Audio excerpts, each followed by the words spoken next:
الكوردون بلو بالنسبة لناس كتير قوي فهو السهل الممتنع.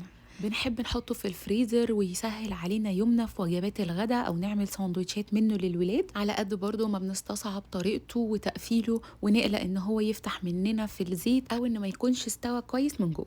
جايبه لكم النهارده الطريقه اللي هتظبط معاكم من اول مره، مختلفه خالص عن الطريقه الاصليه، بس هتديكم النتيجه المظبوطه جدا. هتعملوه بعد كده على طول في 10 دقايق وهتخزنوا منه كميات. هستخدم النهارده صدرين فراخ، هغسلهم كويس جدا وانشفهم من الميه بتاعتهم واقطعهم بالطريقه دي عشان اسهل عليا الخطوات. المهم يكون الفراخ بتاعتي ما فيهاش ميه خالص.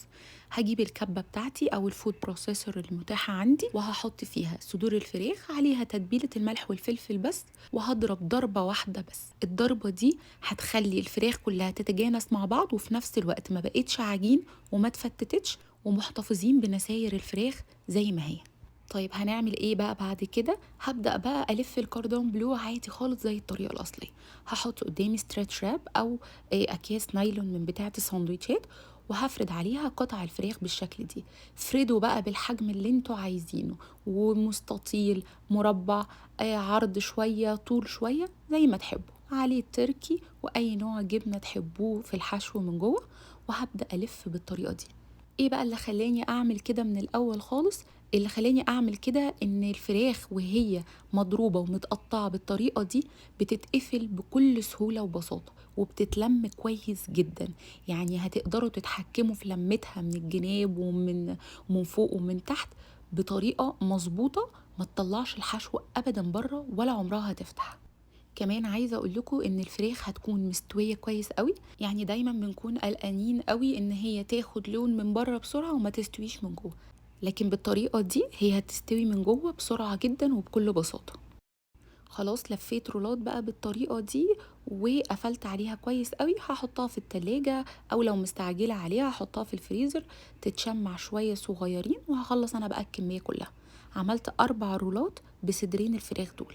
التتبيله الكلاسيك العاديه خالص، هاخد بيضتين عليهم ملح وفلفل، وبق حليب صغير اخفف بيه البيض شويه، دقيق وبقسماط ناعم او خشن اللي تحبوه. وهطلع رولات الكاردون بلو بتاعي من الفريزر وهبدأ أفكها. شايفين بقى متماسكة ازاي ومظبوطة جدا؟ أقدر كمان ان انا احركها بسهولة كده، اقفل حتت لو مش مقفولة او اي حاجة. انا حاليا عشان الفراخ ما تلزقش في ايدي هرش عليها رشة نشا كده، طبعا دي اختياري، ممكن تحطوها على الدقيق على طول، مفيش اي مشكلة. انا رشيت رشة نشا كده وظبطت الرولات كده شكلا وموضوعا، وبعدين هحط في الدقيق وبعدين البيض وبعدين هغلف كويس قوي بالبقسماط من كل الاتجاهات. عادي خالص الطريقة بتاعتنا العادية، يعني احنا مكملين عادي جدا. هقدر دلوقتي ان انا بعد ما احط عليها البقسماط احط في اطباق واغلف كويس قوي، او اطباق فريزر طبعا او علب فريزر، واحط بقى في الفريزر واطلع منها على القلي.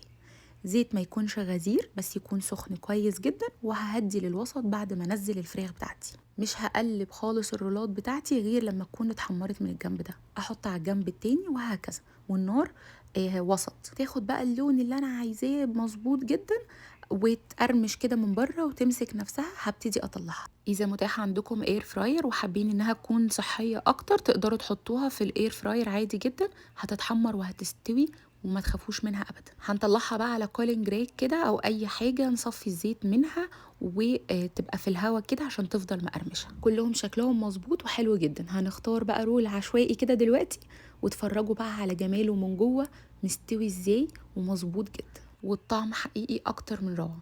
هيعجبكم جدا وهيعجب الولاد، وافضل من اللحوم المصنعه اللي احنا بنشتريها من بره من الهايبرات. والطريقه البسيطه دي هتخلينا ما عندناش حاجه نعمله ولا نشتريه تاني من بره، وهنعمله بكل نظافه وحب لولادنا. يتعمل ساندوتشات بقى او يتقدم جنب نوع مكرونه الولاد بيحبوه. انا كده خلصت وصفه الكاردون بلو بتاعي النهارده، خلاص متاكده من سهولته وبساطته وحلاوته اني فتحت نفسكم عليه وهتقوموا تجربوه. الف هنا وعافيه على قلبكم وقلب ولادكم مقدما، ومع الف سلامه.